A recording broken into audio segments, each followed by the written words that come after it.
നിങ്ങൾ നോക്കിക്കോ, ഇതിൻ്റെ അകത്ത് കേരളത്തിലെ കോൺഗ്രസ് ഇതിൽ നിന്നെല്ലാം വേറിട്ട് നിൽക്കുന്ന ഒരു വലിയ പ്രസ്ഥാനമാണെന്ന് നിങ്ങളെ കൊണ്ട് തന്നെ ഞങ്ങൾ പറയും. ഞങ്ങളുടെ തീരുമാനം CPM എന്ത് ചെയ്തു, BJP എന്ത് ചെയ്തു എന്നല്ല തീരുമാനം. കോൺഗ്രസിനൊരു തീരുമാനമുണ്ട്. കോൺഗ്രസിനൊരു തീരുമാനം, ഇത്തരം കാര്യങ്ങളിൽ വിട്ടുവീഴ്ചയില്ലാത്ത തീരുമാനം. ഞാൻ എല്ലാവരോടും പറയുന്നു, ആരോപണം ഉന്നയിക്കുന്ന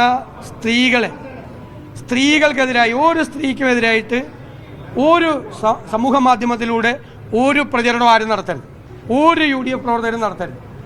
നടത്തി ഞങ്ങൾ അറിഞ്ഞാൽ കോൺഗ്രസ് പ്രവർത്തകരാണെങ്കിൽ ഞങ്ങൾ അവർക്കെതിരെ നടപടിയെടുക്കും. ഒരു സ്ത്രീക്കെതിരെ നടത്താൻ പാടില്ല.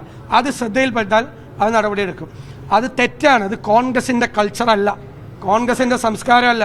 അങ്ങനെ ചെയ്യാൻ പാടില്ല. ഒരു സ്ത്രീയെയും സമൂഹ മാധ്യമത്തിലൂടെ വേട്ടയാടാൻ പാടില്ല. അത് കോൺഗ്രസ് ഒരു കാരണവശാലും അനുവദിക്കില്ല. ഏതെങ്കിലും കോൺഗ്രസ് പ്രവർത്തകർ വേറെ ആരെങ്കിലും കണ്ടിട്ട് ആവേശഭരിതരായിട്ട് അത് ചെയ്യരുത്, അതിൽ നിന്ന് പിന്മാറണം എന്നാണ് എൻ്റെ അഭിപ്രായം. രാഹുൽ രാജിവെച്ചതാണോ അതല്ല എങ്കിൽ പാർട്ടിയുടെ നടപടിയാണോ? അതെ, ഇറ്റ്സ് എ ടെക്നിക്കൽ ക്വസ്റ്റ്യൻ. ഞാൻ രാവിലെ പറഞ്ഞല്ലോ കർശനമായ നടപടിയാണെന്ന് പറഞ്ഞല്ലോ. അല്ല, അത് ഞാൻ പറഞ്ഞല്ലോ. എന്തായാലും അതൊരു ടെക്നിക്കൽ ക്വസ്റ്റ്യൻ. ഞാൻ എന്തിനാണ് അങ്ങനെ അത് പറയണം? എന്തായാലും അതിന്റെ റിസൾട്ട് എന്താ, രണ്ടും ഒന്ന് തന്നെയാണ്.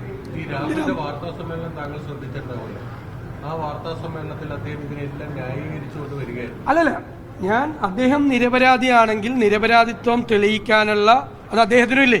ഞാനന്ന് നിങ്ങളോട് പത്രസമ്മേളനത്തിൽ പറഞ്ഞു, ഞങ്ങളുടെ പ്രൊസീജിയർ അനുസരിച്ച് അദ്ദേഹത്തിന് പറയാനുള്ളത് കൂടി ഞങ്ങൾ കേൾക്കണ്ടേ?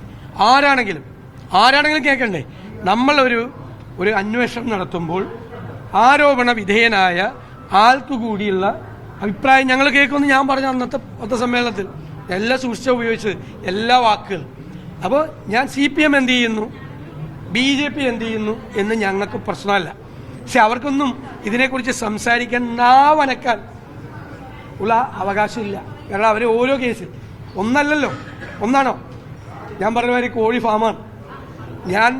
പക്ഷേ പേരൊന്നും പറയില്ല. ആരുടെയും പേര് പറഞ്ഞാൽ ആരെയും ഞാൻ വേദനിപ്പിക്കാനോ വിഷമിപ്പിക്കാനോ നോക്കരുത്. പക്ഷേ ഒരു വിരൽ ഞങ്ങളുടെ നേരെ ചൂണ്ടുമ്പോൾ ബാക്കി കയ്യിലെ വിരലുകളെല്ലാം സ്വന്തം നെഞ്ചത്തോണ്ടാണ് ചൂണ്ടുന്നതെന്ന് ചൂണ്ടുന്നവർക്ക് മനസ്സിലാക്കിയാണ്.